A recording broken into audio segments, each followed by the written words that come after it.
Naitwa Jay Wafula. Nilizaliwa na kugrow hizi streets za Vihiga, Majengo, Mbale, Gambogi, Chavakali, Gisambai.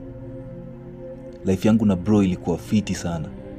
Nasema na bro cause maparo alirianyu Kimbota. Everything ilikuwa fiti until last month vitu zikabadilika. My only bro and my girl, they were no one knows and understands my life history. No one knows my job, what I do. Hakuna mse anajua. Some think I'm just an ordinary man, but they are wrong. But soon they will know who I am.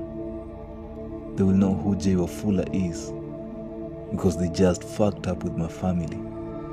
They just killed my only brother and girlfriend.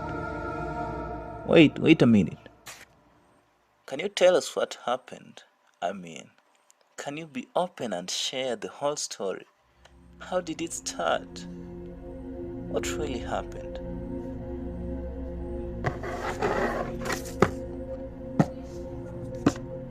It's a long story.